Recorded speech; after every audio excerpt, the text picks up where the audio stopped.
Are you ready to bless the Lord? Are you ready to bless the Lord?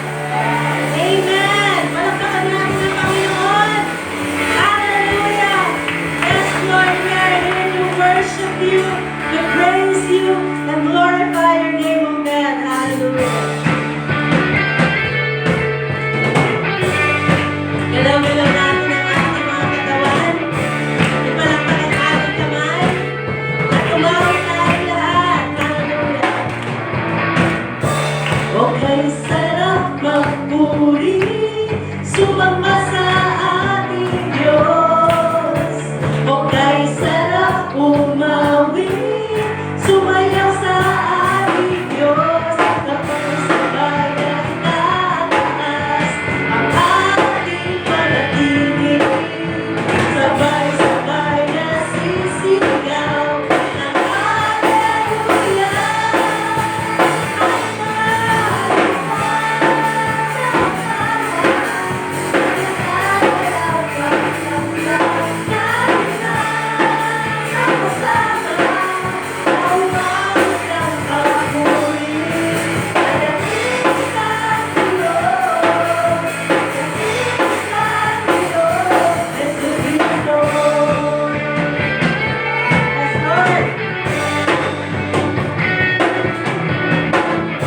Okay, sarap manatili sa presensya ng ating Diyos. Okay, sarap sa piling at pag-iwag sa ating Diyos. Sabay-sabay na itataas ang ating karating. Sabay-sabay! Sabay na sisigaw ng Hallelujah!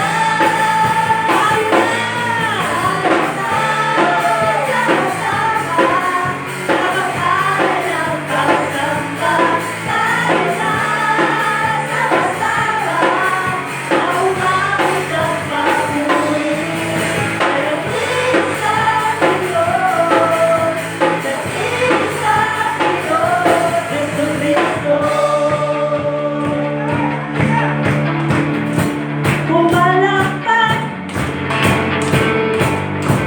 umindak, lumutan, at umiyak. Pumalakpak, umindak, lumutan, at umiyak. Pumalakpak,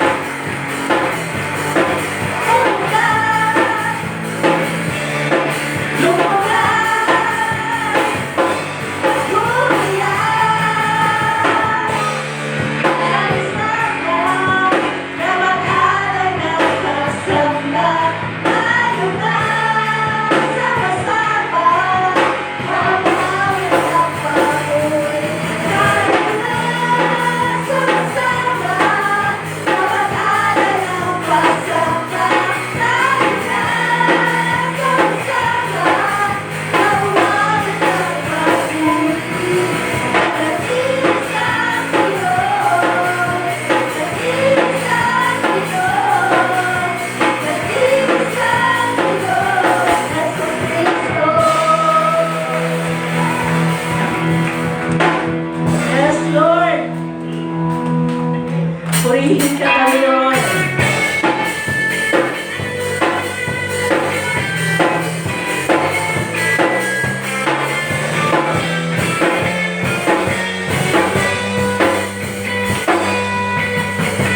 Jesus, ikaw ay mabuti sa lahat ng panahon.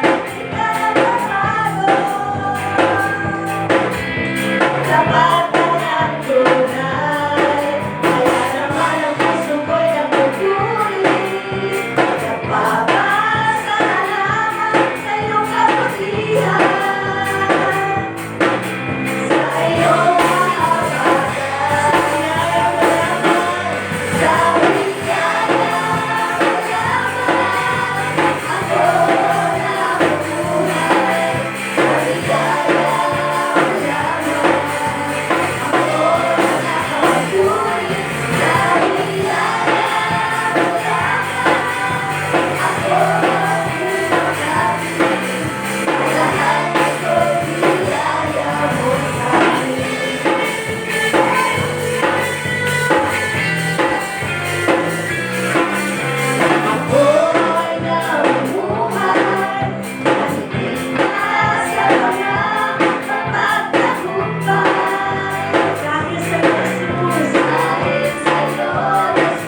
Panginoon. Hallelujah. Salamat sa iyong kalakasan. Patuloy, Panginoon, at dalangin namin sa umaga ito. Patuloy mo kaming paguhin ayon sa iyong kalooban, Panginoon. Ating Diyos, lumalapit sa iyo. Dakila ka sa buhay ko. The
sa bawat patak ng luha,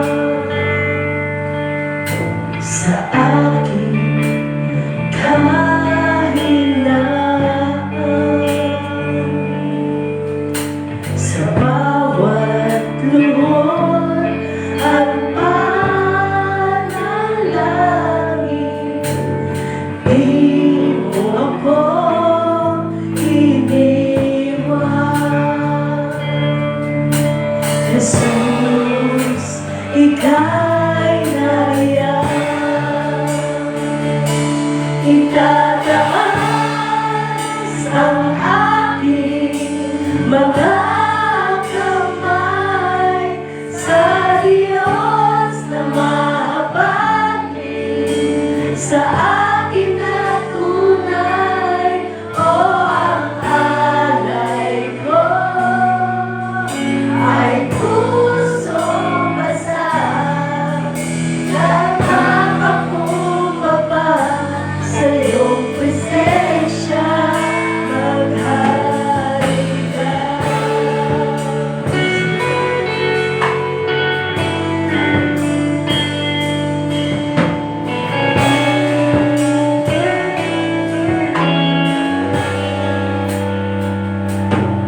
maging kagaya mo, O Diyos. Hallelujah. Oh, hallelujah. Purihin ka at dakilain ka, Panginoon. Ikaw ang Diyos na nagbabago ng buhay. Ikaw lamang, Panginoon, ang Diyos na nagpapatawad. Hallelujah sa aming mga kasalanan. Patuloy na nagpapalakas sa amin, sa aming mga kahinaan. At patuloy na nagpapagaling sa lahat ng aming mga karamdaman. Oh, purihin ka, Panginoon. Itataas namin ang iyong pangalan sa araw-araw, sa bawat sandali.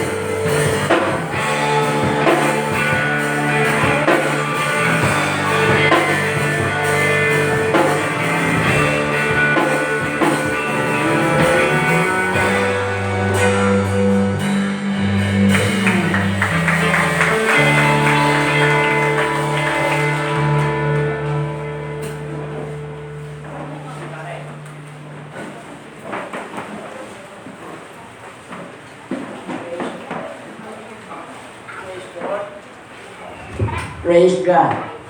Salamat po sa ating mga musikero. Praise God. Welcome po sa gawain ng Panginoon.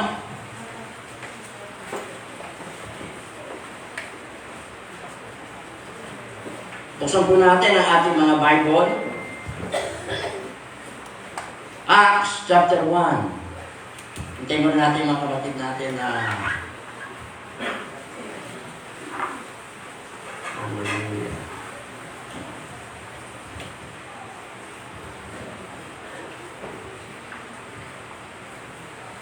Acts chapter 1, beginning verse 4 hanggang 8.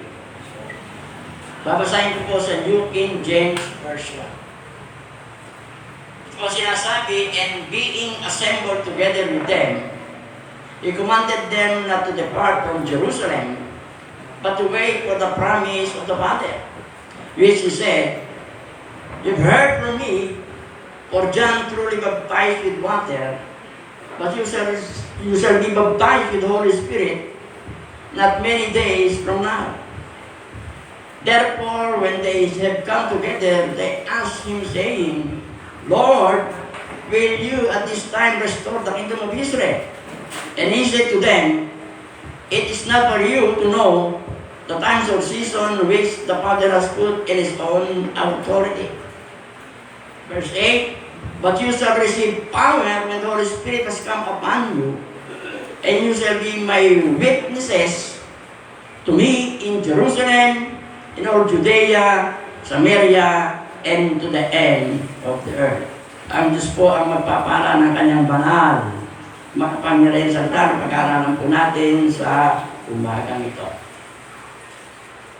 Tayo po ay magpo-focus sa verse 8. Babasahin ko po muli sa verse 8. But you shall receive power when the Holy Spirit has come upon you, and you shall be my witnesses, and you shall be witnesses to me in Jerusalem, in all Judea, Samaria, and to the end of the earth. Sabi ko sa Tagalog, subalit tatanggap kayo ng kapangyarihan, pagbaba ng Espiritu Santo, at kayo'y magiging saksi ko sa Jerusalem, sa buong Judea, at Samaria, at hanggang sa dulo ng daigdig.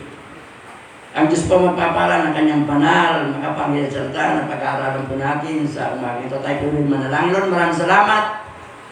Pinupuri ka namin, pinasasalamatan ka namin, Panginoon.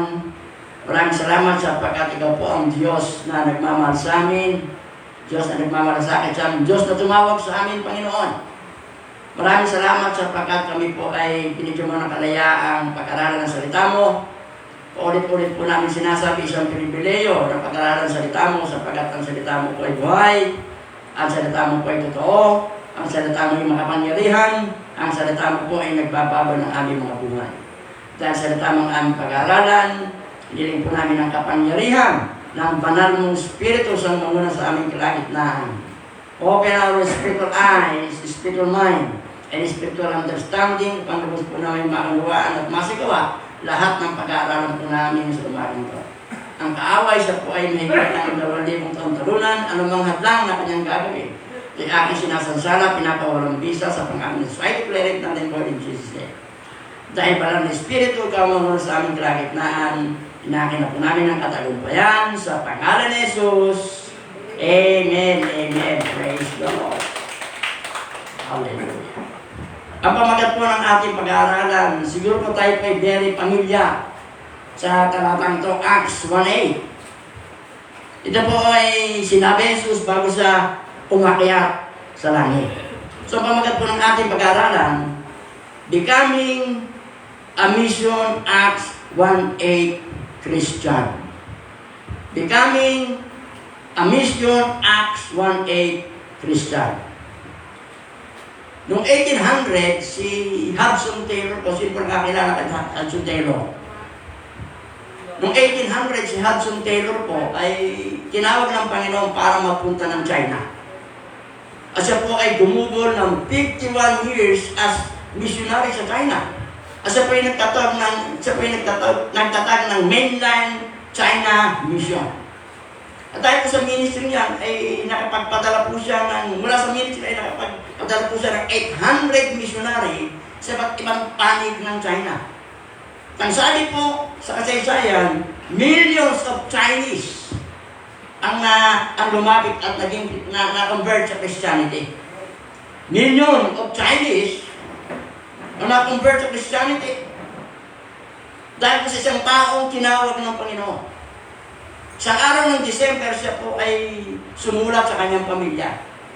Para ikwento sa kanyang pamilya kung anong uri ng buhay meron siya sa China. Sabi niya sa pamilya niya, ngayong December ay napakalamig sa China. Yung bahay na tinitigyan namin ay walang kisame. At yung dingding ng aming kwarto ay tela lamang na isinabi. Sabi niya, subalit, hindi kami nagpunta sa China dahil safe or madali ang missionary work. Nagpunta kami sa China sapagkat tinawag kami ng Diyos. Because God has called us. Sapagkat tinawag kami ng Panginoon. Yung po ang pinakamatibay na pundasyon. Kapag ikaw sa sarili mo, alam mo na tinawag ka ng Diyos. Kasi pag ikaw sa sarili mo, alam mo tinawag ka ng Diyos, hindi ka bibitaw sa ministry. Miski anong hirap ng ministry, miski anong pagdaan mo, hindi ka bibitaw. Sapagkat tinawag ka ng Diyos at suportado ka ng ating pong Panginoon Diyos. Naniniwala po ba tayo? At yung po yung katotohanan. So umagang ito ay gusto kong ipalam sa atin na hindi lamang po si Hudson Taylor ang tinawag ng Panginoon sa misyon. Ang bawat isa po sa atin ay tinawag ng Diyos sa misyon. Yung ating pong organization, the Philippine Pentecostal Holiness Church, ay tinawag po ng Panginoon para maging isang Mission Acts 1:8 organization. Yung bawat conferences, tayo po'y mayroong 10 conferences sa buong Pilipinas, at tayo po'y kabilang sa Greater Manila Conference, ay tinawag ng Diyos para maging Mission Acts 1:8 conference. Ang bawat simbahan, sa bawat konferensya under our organization, ay tinawag ng Diyos para maging Mission Acts 1:8 Church. At ang bawat miyembro, sa bawat simbahan, sa bawat conference ng ating denomination, ay tinawag ng Panginoon para maging Mission Acts 1:8 Christian. Amen. Hindi po tayo accepted. Sabihin mo sa katabi mo, involved ka sa Mission Acts 1:8. Sige po, pakisabi, wag po tayo magsasalita na walang kausap. Sabihin natin, kapatid, ikaw ay involved sa Mission Acts 1:8. Amen. Palakpakan po natin ang Panginoon. At sa umagang ito ay pag-uusapan natin ang 4 na mahalagang bagay na may kinalaman sa Mission Acts 1:8. 4 na mahalagang bagay patungkol sa Mission Acts 1:8. Number 1, defining the mission of Mission Acts 1:8. Number 2, the message of Mission Acts 1:8. Pangatlo, the scope of Mission Acts 1A, yung lawak ng Mission Acts 1A. And number 4, the power of Mission Acts 1A. Talakayin po natin yung number 1. Defining the mission of Mission Acts 1A. Ano po ba ang mission ng Mission Acts 1A? Ano po ang mission sa atin ng Acts 1:8?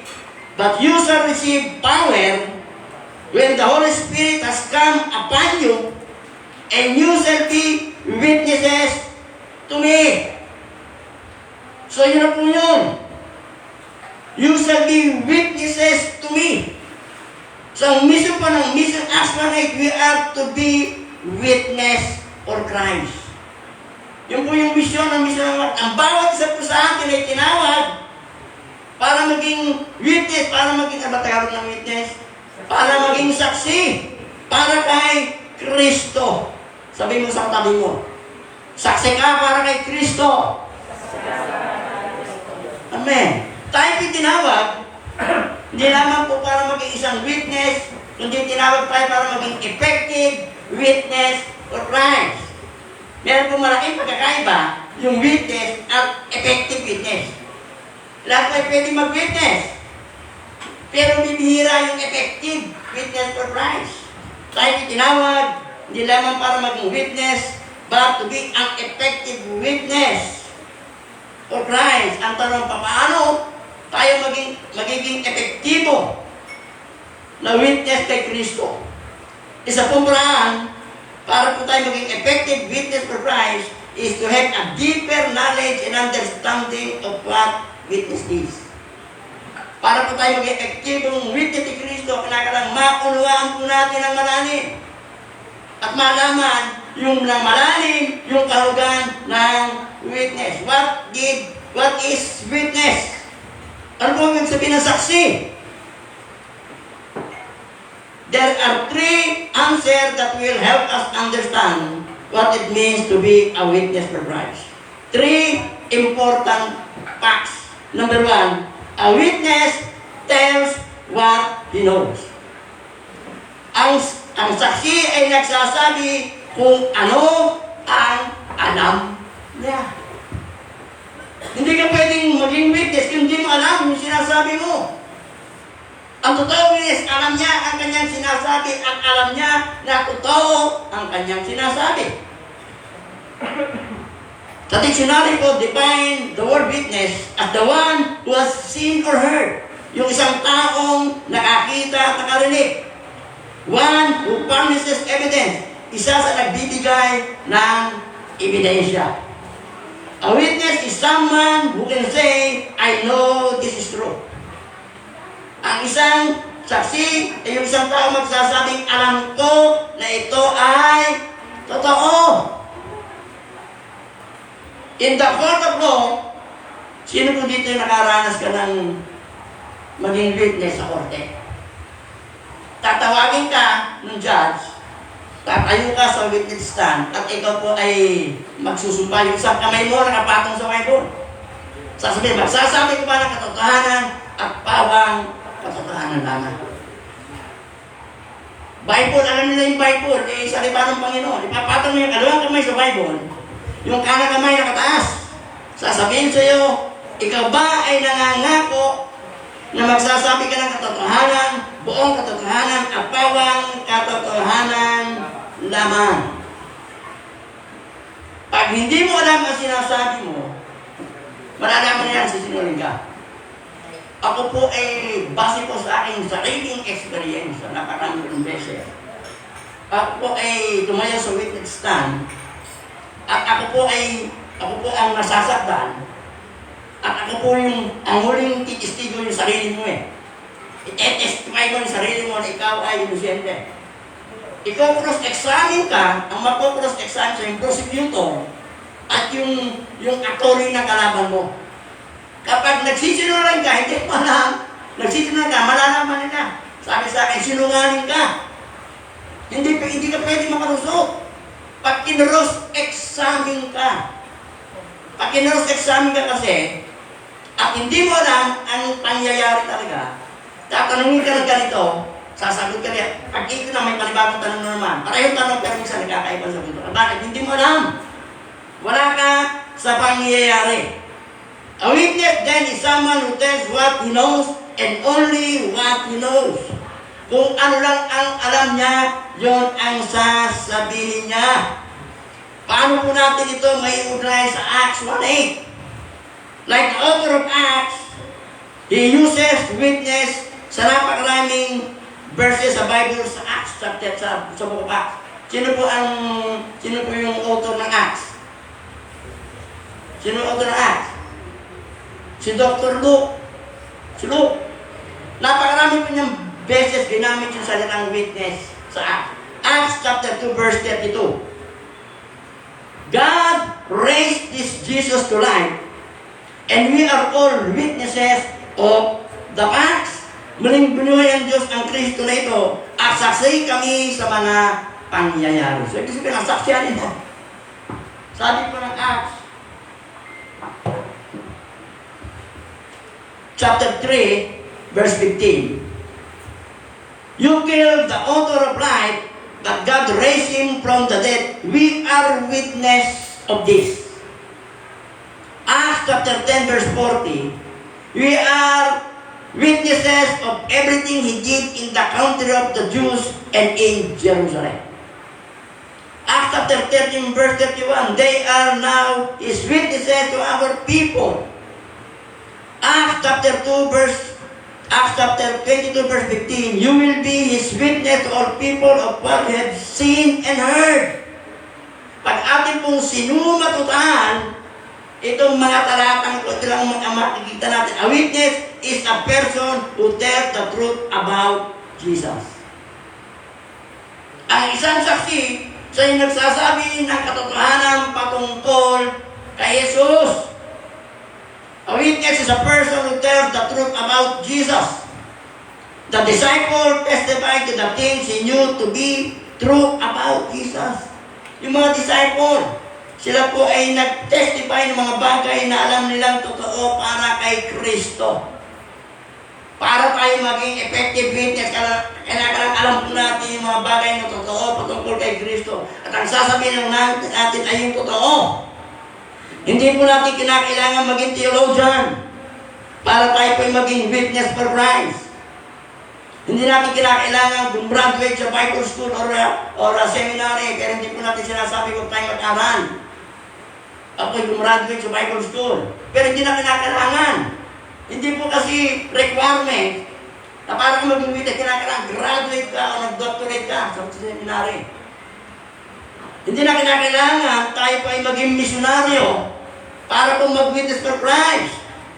Hindi po requirement ang college degree or mataas ang IQ mo para maging witness for Christ.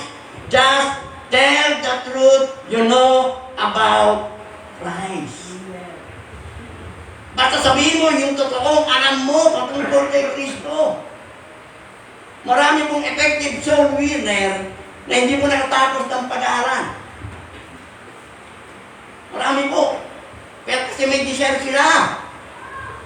Pero mahalaga po na meron tayong mga background. Nakatapos sa pag-aaral, nakatapos sa Bible school. Kasi may mga basic doctrine. Pero hindi po requirement para maging witness for Christ ka. Batang alam mong sabihin yung totoo patungkol sa ating Panginoong Yesu Kristo. A witness tell what he knows about Jesus. Amen. Palakpakan po natin ang Panginoon. Number 2, a witness share what he has experienced. Ang saksi, ibinabahagi niya kung ano ang kanyang naranasan. 1 John chapter 1 verse 1. 1 John chapter 1 verse 1.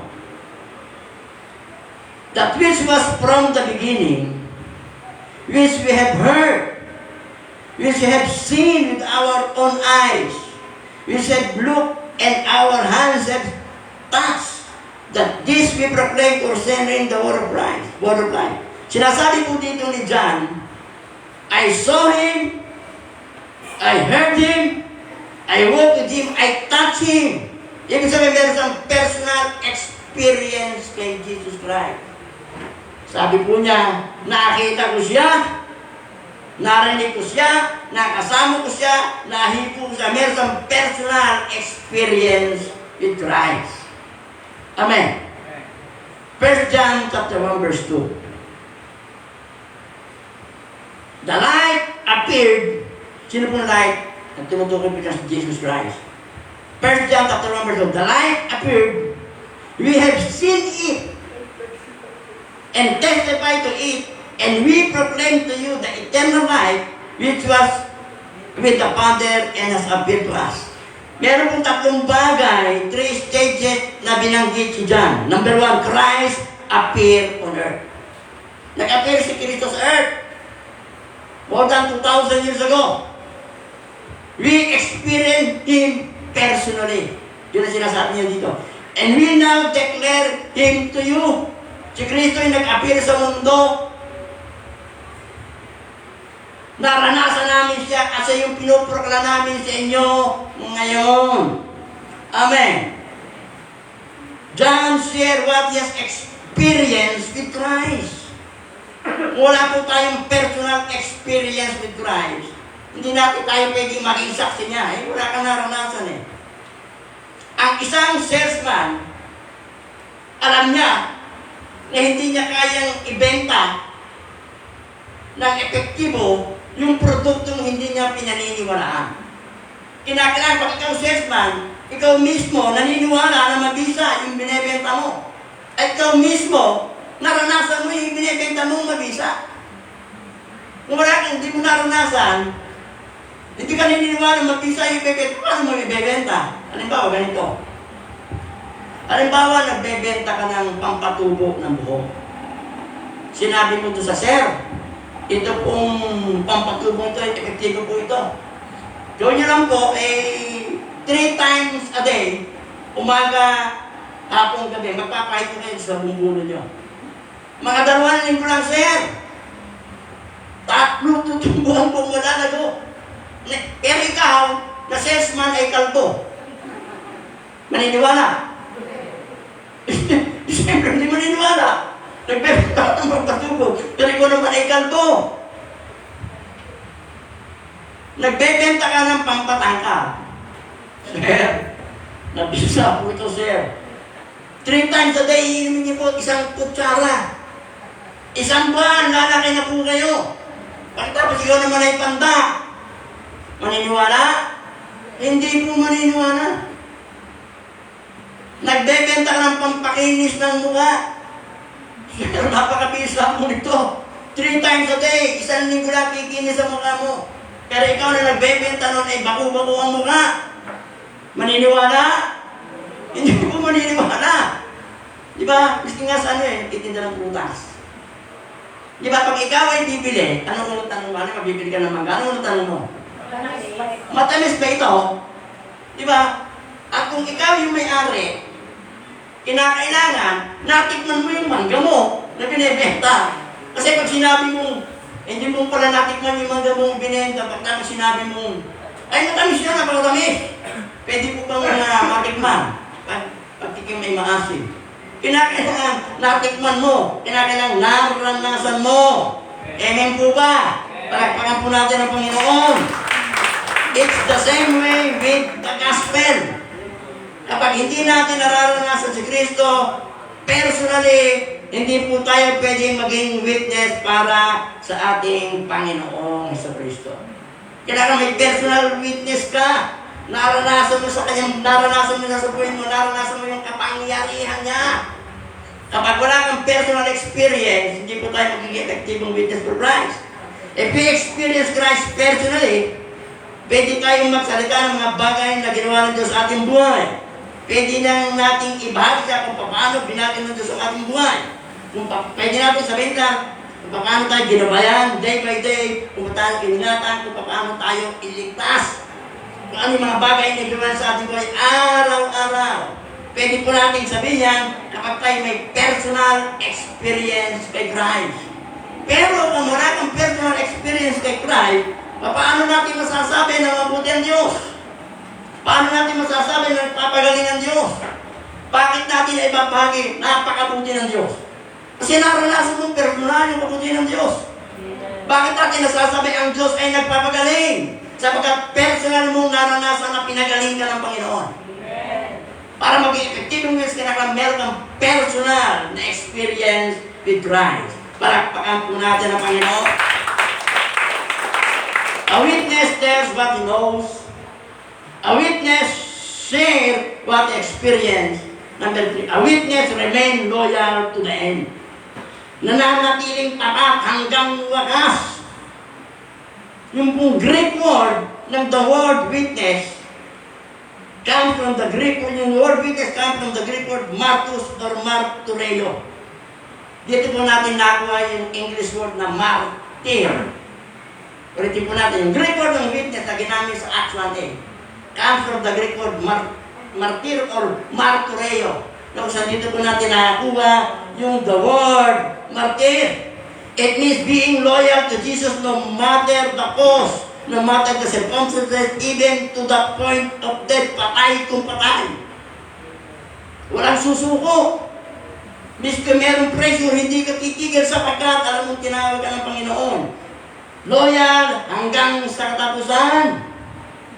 If you're going to be witness for Jesus, it means being loyal to Christ. No regret, no surrender. Hindi pwedeng sasabihin mo,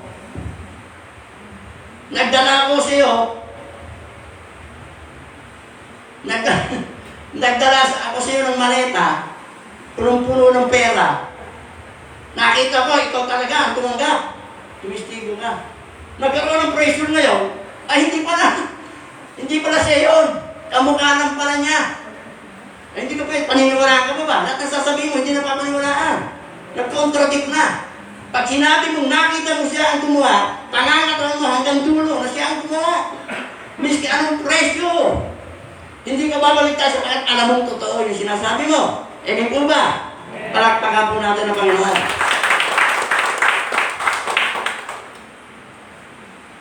Sa early church, marami pong mga lingkod ng Diyos ang pinili na mamatay kaysa itakwil si Kristo. Napakagandang halimbawa po nito. Si Polycarp, Bishop of the Church of Smyrna, isa po sa 7 churches of Asia Minor. Alam po ba natin yung 7 churches of Asia Minor? Ephesus, Pergamum, Thyatira, Sardis, Philadelphia, Laodicea, and Smyrna. Ang Smyrna po, ang present day, pangalan niya ay Turkey. Sila Bishop nagpunta, yung ating pong chairman nagpunta sa Turkey para bisitahin yung 7 churches of Asia Minor.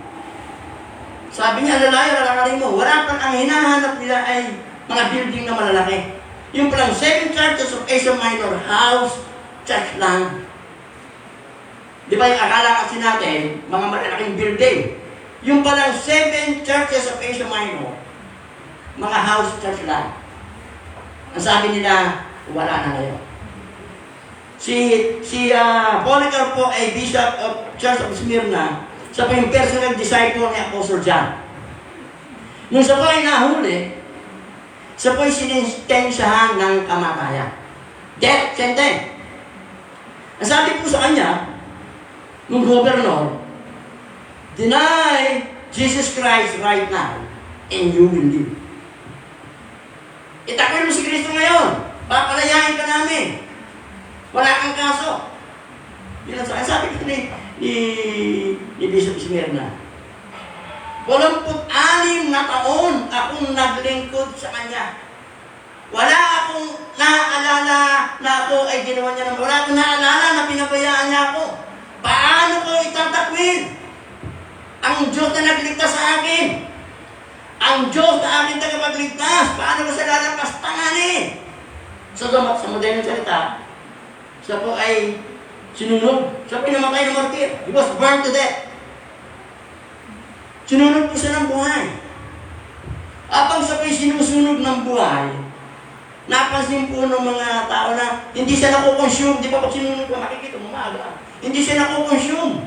At habang siya po ay sinusunog, umaawit po siya ng awit na papuri. Habang umaawit siya ng papuri, nasusunog po siya. Nakikita lang, hindi na kukonsume buhay pa eh. Hindi na kukonsume yung katawan. Alam mo ang ginawa, sinaksak na po siya ng dagger sa dibdib. Para sa mga tayo, sinaksak po siya ng dagger. Namatay po siya martir. Pero kailanman, hindi niya po pinagkailan, hindi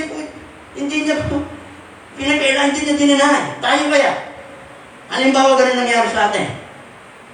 Nahuli ka. Sintensya sa kamatayan. I-deny mo si Kristo, laya ka ngayon. Pangangatawan ba natin? Parang napakadaling magsalita. Nakaalala po natin si Wally Magdangal. Si Wally Magdangal, pastor pong Pilipino yan. Meron silang underground church, Saudi Arabia, basta sa ating Arabiano. Nahuli po siya at ang nag-chuchu sa kanya, kapwa Pilipino. Nahuli po siya, ang sentensya sa kanya, kamatayan. Sabi ni po ni Wally Magdangal, doon niya naunawaan yung salitang makamulang ang walang latay. Dadalhin siya ng yung mga religious leader, parang napakalaking bulwaga, nasa gitna siya. Sasabihin sa kanya, deny Christ, at raya ka na. Hindi niya po i-deny, pagkatapos bubugbugin po siya. Sabi niya, doon ko lang naunawaan yung salitang makamulang sabi bubog sa natin at dadalhin siya sa ulungan. Pagkagaling lamang po siya, pagkagalingin lang siya. Pagkagaling niya, dadalhin na naman po siya ng mga mutawa, mga religious leader. Dadalhin siya, deny Christ, and live. Hindi po niya dinay. Bugbog sa natin na naman siya, dadalhin siya. Ilang beses pong ginawa sa kanya, hindi niya dininay. So sinat po yung sinintensya, December 25, sabi sa kanya, bibitayin ka, December 25, tingnan na natin kung ililigtas ka ng Diyos na pinaglilingkuran mo. Talagang, kumbaga sa kinalis nila si Kristo. Tingnan natin. December 25, kapanganakan ng Diyos mong sinasamba. Tingnan natin kung ililigtas ka ng Kristo pinaglilingkuran mo. Ang buong Kristyanismo sa buong mundo nanalangin. Marahil kasama po tayong nanalangin. Talagang nanalangin, Lord, iligtas mo. At alam mo ba yung talatang kinakot po niya?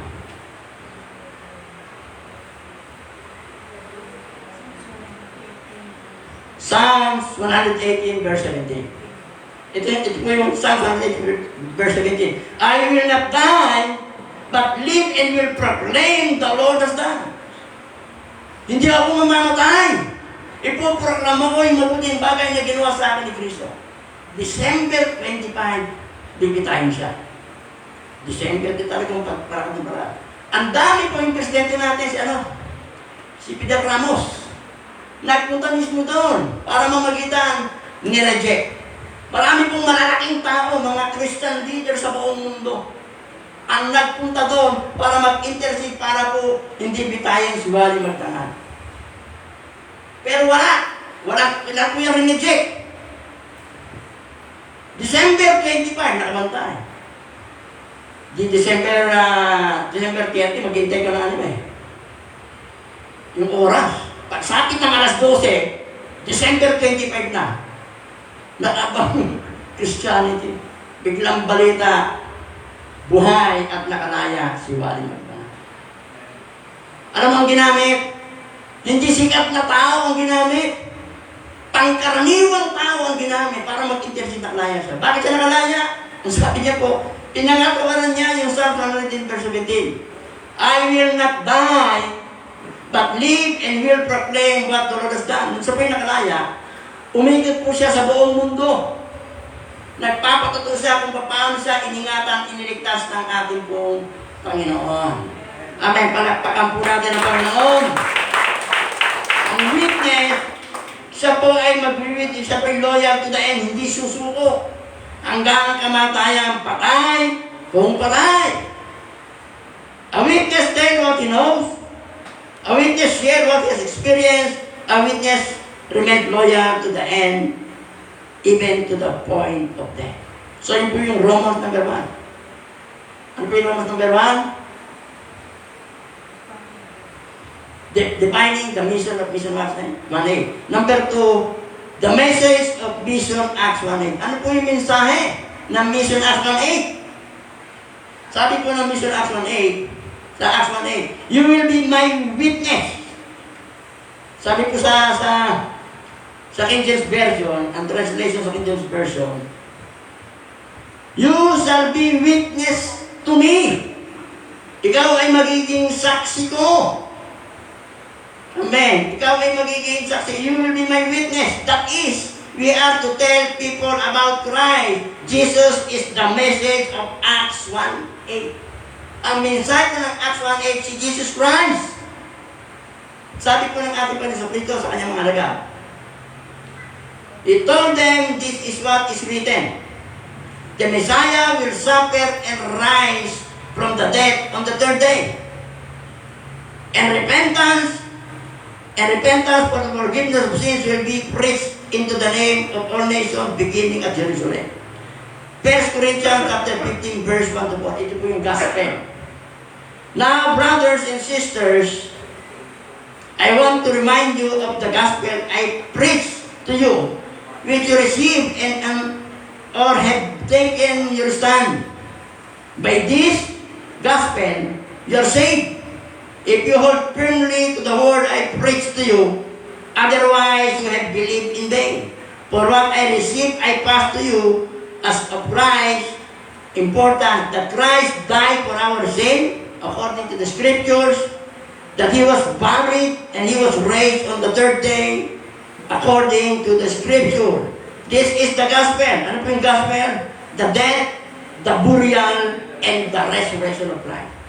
Yun po yung message ng Acts 1:8. Christ, na si Kristo yung namatay para sa atin, na siya'y inilibing para sa atin, siya'y muling nabuhay para sa atin. Yun po yung binabahagi natin sa tao. Yung pag-ibig ng Diyos sa pamagitan po ng ating Panginoong Jesucristo. Tayo po ay tinawag ng Diyos sa mission. Hindi po para sabihin kung gaano tayo kareliyoso. Hindi para sabihin kung gaano tayo katuwid. Kahit na lahat ay pare-pareho makasalanan sa biyaya na naligtas po tayo. Tayo po tinawag, hindi para sabihin na maganda yung simbahan natin, air-condition simbahan natin, marami tayong miyembro. Tayo po tinawag para ibahagi si Kristo the death, the burial, and the resurrection of Jesus Christ. This is the gospel we have to share. Yun po yung ibinabahagi natin. Jesus Christ doesn't call us to a mission to tell people how big and how beautiful our church. The message that people need to hear is God is good and Jesus and God sent Jesus to die for us. God incarnate. Diyos na nagkatawang tao. Iniwanan yung kaluwalhatian ng langit, nagdusa na matay sa krus ng Kalbaryo para sa atin. Yun po yung mensahe ibinabahagi natin sa kanila. Pag tayo nagbahagi ng mensahe, hindi po natin tinatakot.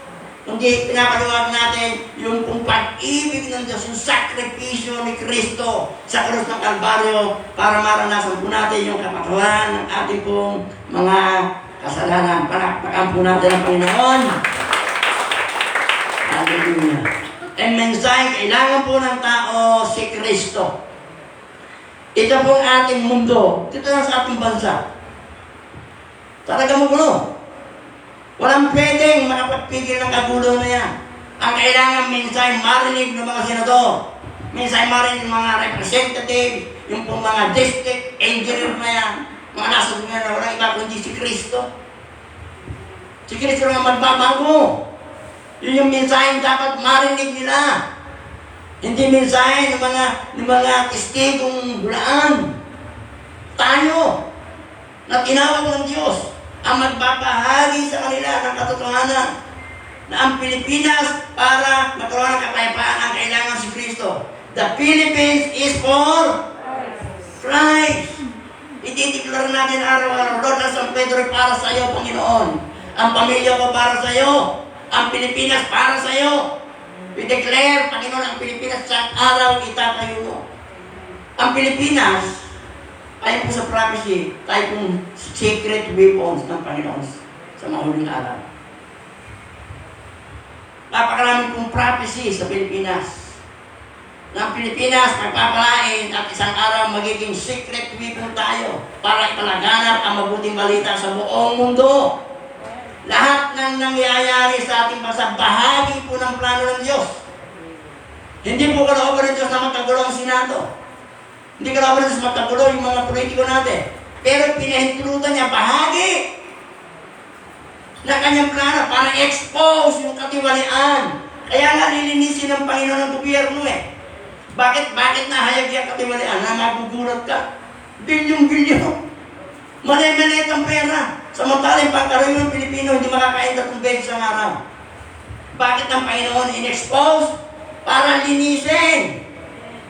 Alisin yung mga hindi karapat-dapat, pagka ng karapat-dapat, upang sa ganoon, pagdating ng takdang ang Pilipinas gagamitin para ipalaganap yung mabuting balita, hindi na sa Pilipinas, hindi sa buong mundo. Palakpakan po natin ang Panginoon.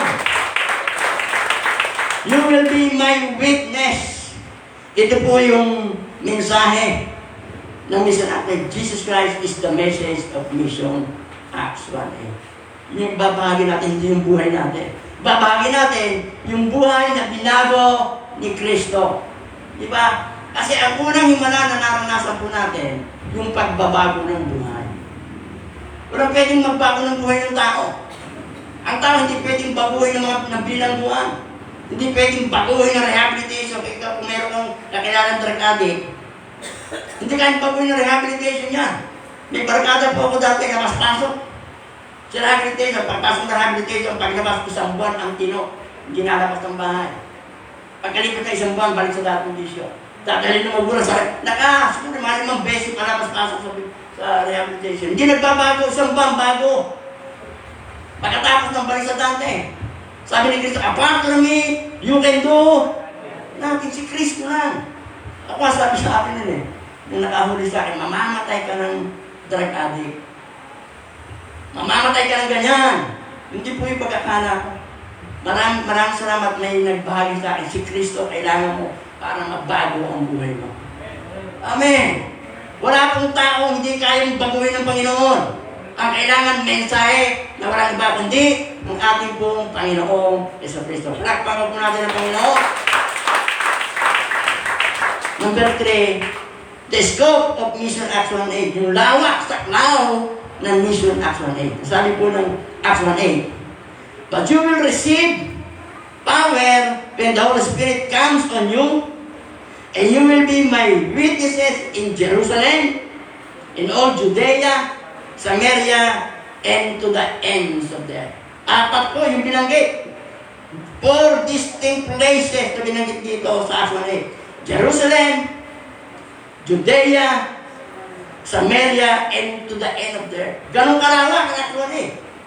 Jerusalem, Judea, Samaria, and to the ends of the earth. Umpisan po natin sa Jerusalem. Ang Jerusalem, ito po yung kanilang home base. Dito po sila nagkikita-kita para magtipon sa templo at para sumampo sa Panginoon. Yun ang Jerusalem nila. Yun ang Jerusalem. Ito po yung tinatawag nilang home base. Ito sila nakikita-kita sa templo para sambahin ng Panginoon. Ang Judea, ito po yung kanilang estado. Ito po yung area malapit sa Jerusalem. Kumbaga sa halimbawa, ang Jerusalem ay San Pedro. Yung pong Judea sa Binyan, Santa Rosa. Kalapit sa Jerusalem. Yung po yung Judea. Their state, an area around the city of Jerusalem. Ang Samaria, ito po yung next state. Ito po yung tinatawag natin different culture. Samaria was the next state. As we have seen the gospel, the residents of Samaria were different from Judeans. They were considered outcasts, half-breeds. So they were not only different regions, but different culture. Pag sinabi po natin Samaria, ito po yung different culture, ibang kultura. Kung nagsasalita ka ng Tagalog, hindi na Tagalog sinasalita, ibang kultura yun po yung Samaria. And the end of the earth, ito yung talagang sa ibang bansa ka na pupunta. Lilibutin mo na ibang bansa. Ano pong sinasabi sa atin Jesus dito? Patungkol sa asanin. Ibig sabihin, start where we are. It is our Jerusalem. Kung nasaan ka, doon ka magsimula. Doon sa kabahayan mo. Huwag ka mang pumunta sa ibang bansa. Huwag ka muna pumunta sa ganitong lugar. Start with our own Jerusalem. Ang Jerusalem natin, San Pedro. Pero magsisimula ka muna sa pamilya mo. It is our own Jerusalem. Kung meron kang pamilya hindi pa nakakilala sa pangbago puntahan ng kaibigan mo, Bahagian mo muna yung pamilya mo. Yun ang Jerusalem natin. Naintindihan ba natin? Huwag mo tayong pupunta kung saan-saan. Samantalang meron tayong pamilya na hindi paligtas. Ang sinasabi ng Panginoon, start where we are. Magsimula kung saan ka. Sa pamilya mo, sa mag-anak mo. At pagkatapos, libutin mo na yung buong San Pedro. It is our Jerusalem. The city of San Pedro. Pero, magsisimula ka muna sa sambahayan mo. Amen. And then, reach out somewhere else in the city. Our Judea, ang ating pong Jerusalem, San Pedro. Pero mag-umpisa tayo sa pamilya natin. Ang ating Judea, yung mga kalapit, Binyang, Santa Rosa, Muntinlupa, yung kalapit natin, na Bayan City, yun po yung ating Judea. Ang ating Samaria, ang Samaria, ito po yung ethnic groups. Iba na yung kultura, iba na yung lingwa, pwede sa Bicol, sa Bisaya, na iba na yung lingwa, iba na yung kultura. Yun po yung ating Samaria. At pagkatapos, to the end of the earth, saka kapunta sa ibang bansa. Saka kapunta sa Afghanistan. Saka kapunta sa Nigeria. Pero, magsimula po tayo sa ating Jerusalem, sa ating pamilya. Naiintindihan po ba natin? Reminder, start where you are, your Jerusalem. Huwag kang magsisimula sa ibang lugar. Kasi iba nagsisimula sa ibang lugar. Kung saan napunta, pero kayong sariling Jerusalem, yung pamilya, hindi pa pala nababahagian ng salita ng Panginoon. Palakpakan po natin ang Panginoon.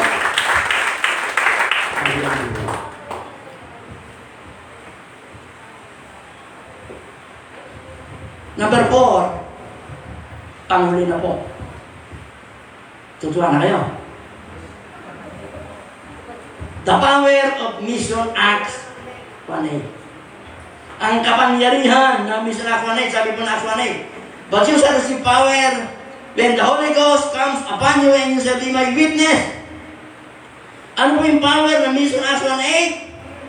The Holy Spirit is the power of the Mission Acts 1:8. The Holy Spirit, ang banal na Espiritu ay una pong dumating sa early church in Acts chapter 2.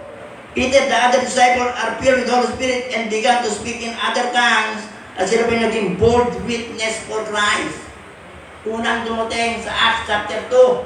Sila yung nag-gathered. Sila po yung napuspos na banal na Espiritu. Nagsimula po silang mag-speaking tongue at sila po yung naging bold witness for Christ. Kaya nung nangaral si Pedro, 3,000 agad ang nakakilala sa Panginoon. Bakit? Under the power of the Holy Spirit. Isang preaching, ilang po ang tumanggap? 3,000.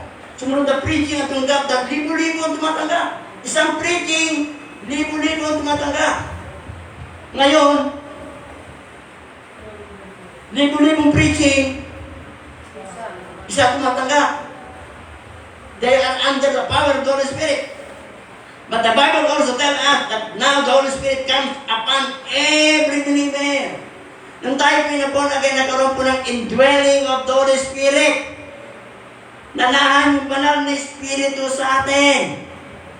Sino po yung naniniwala na ang banal na Espiritu yung nananahan sa'yo? Nagkaroon ng indwelling of the Holy Spirit. The Bible also tells us that the Holy Spirit comes upon all believers when we are saved. Ang tawag po dyan, indwelling of the Holy Spirit.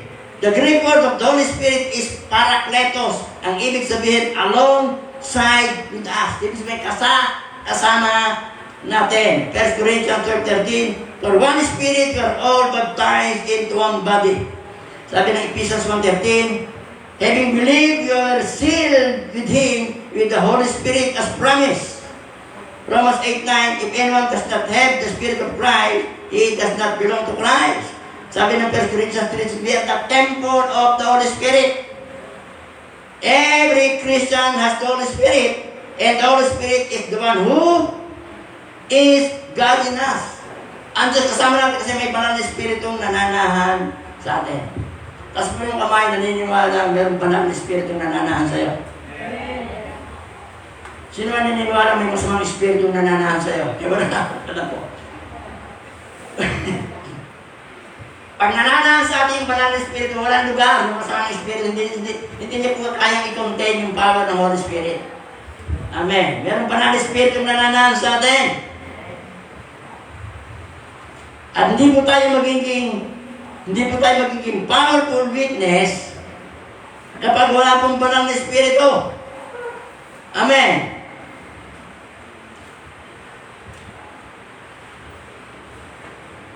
It is the power of God for the disciples to be able to preach the word effectively. Ano po ang power ano po yung kapangyarihan ibinibigay sa atin ng banal na Espiritu?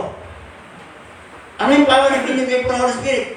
It's the power of God for the disciple to be able to preach the word of God effectively and perform signs and wonders and miracles. Yung pong power ng Holy Spirit, yung kapangyarihan ng Diyos, nagbibigay ng kakayahan sa mga alagad na mag-share ng gospel effectively with signs, wonders, and miracles. Doon po talaga nabubuhay yung patay. Di ba? May kasamang signs and wonders. Sa panahon po natin, parang nakalimutan na natin yan. Di ba na parang ang laki ng impact eh.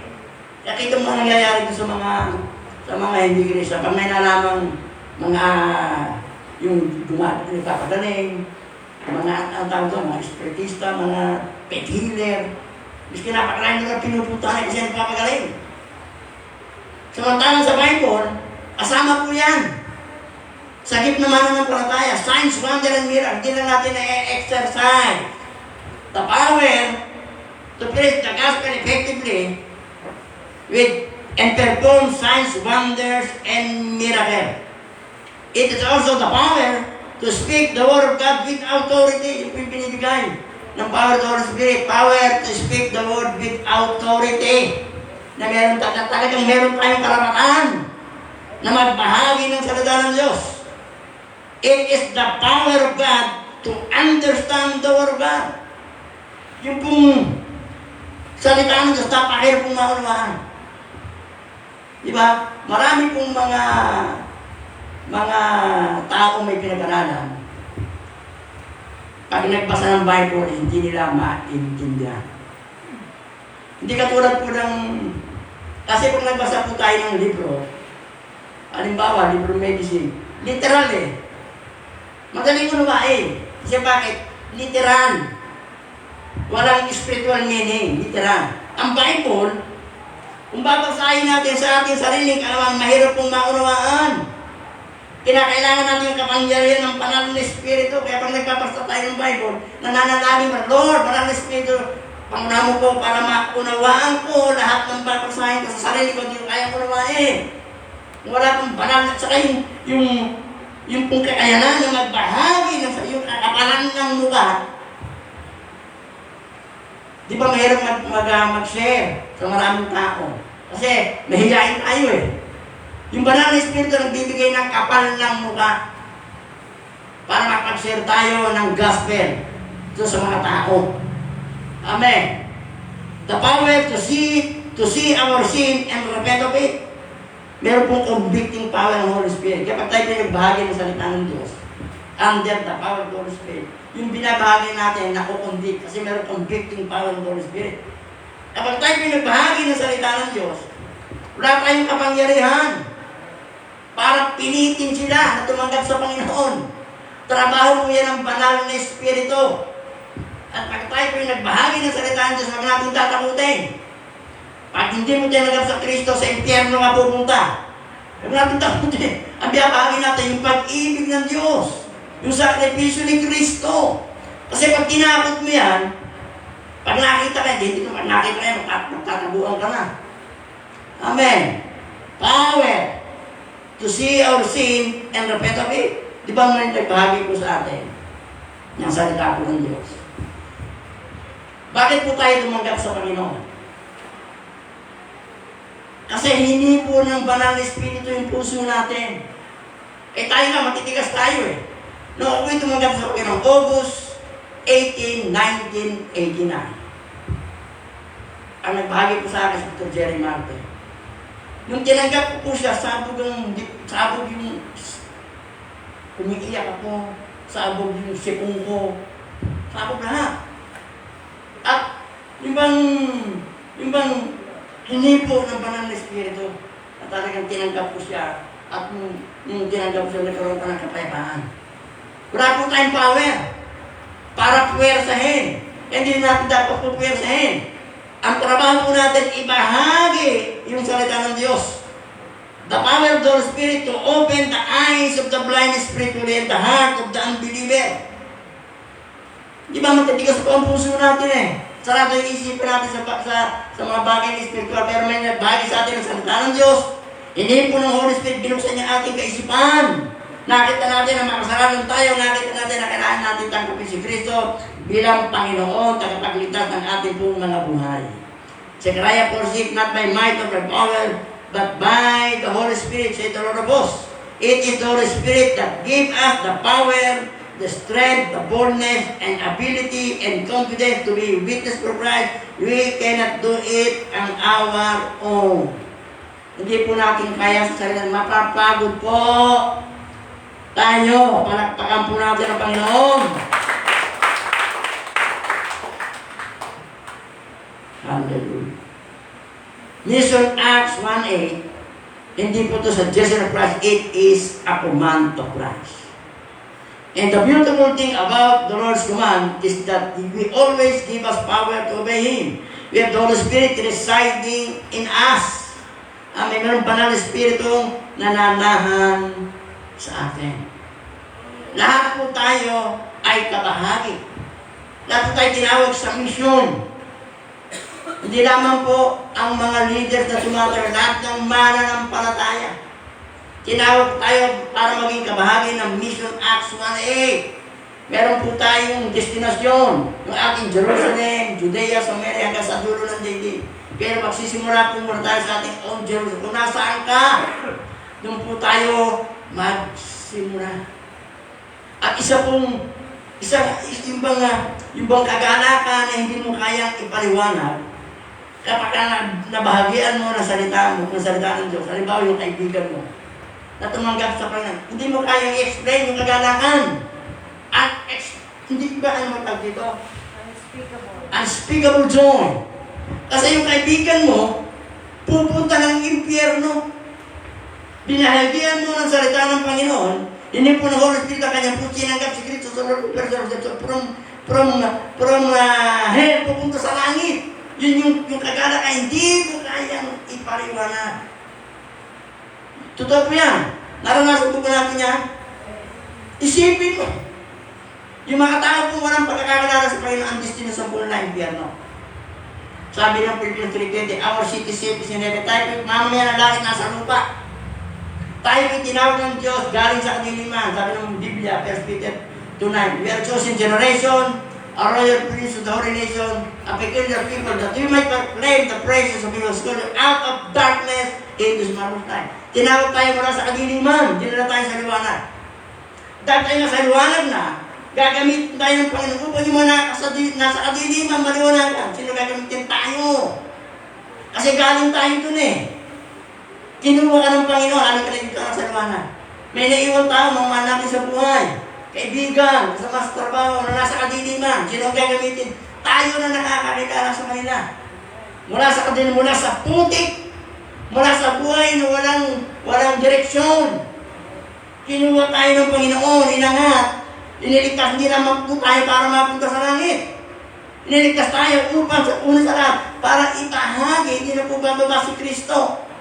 Para po tayo mga mag-anak natin, mga kaibigan natin, kapitbahay natin para ibahagi. Tayo po ang gagamitin ng Panginoon. Sabihin mo sa katabi mo, kapatid, ikaw ang gagamitin para makakilala ang pamilya mo, ang kaibigan mo, at mga tao nakakahalubili mo. Amen. Palakpakan po natin ang Panginoon. Amen. Isa pong pribileyo na tayo po'y bahagi sa plano ng Diyos. Ang gamit pa ng Panginoon, salvation of mankind. At sa plano niya, kasama ka, kasama ako.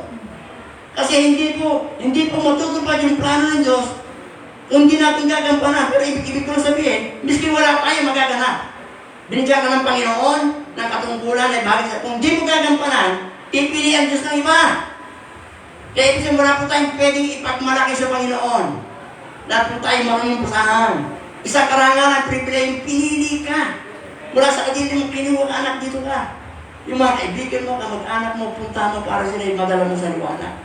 Tayo po yung instrument of change. Pero tayo po yung instrument of change. Para po tayo maging instrument of change, kailangan tayo muna yung unang makitaan ng pagbabago. Kasi minsan gusto natin magbago yung ating kapatid, yung ating kaibigan, pero tayo hindi mo nakikita nagbabago. We are the instrument of change. Yung change magsisimula sa atin para gumagana. Pag nakita nila, kung sinasabi natin na born again tayo, at pag nakita po nila yung pagbabago, may pain po salitaan sa kapangyarihan, di ba? Sabi po ng Hebrews 4:12, for the word of God is quick and powerful, sharper than any two-bladed sword, piercing even into the mind and the soul of the Holy Spirit, joy and marrow and intents of heart. Pumapaon. Makapangyarihan.